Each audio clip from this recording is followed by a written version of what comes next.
Assalamu alaikum. In this video, how to move a selection in Photoshop from one image to another.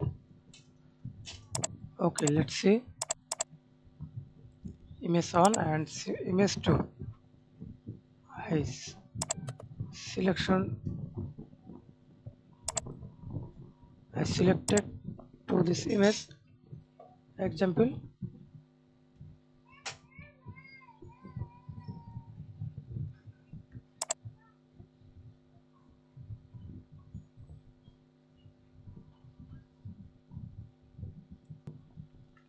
Okay, then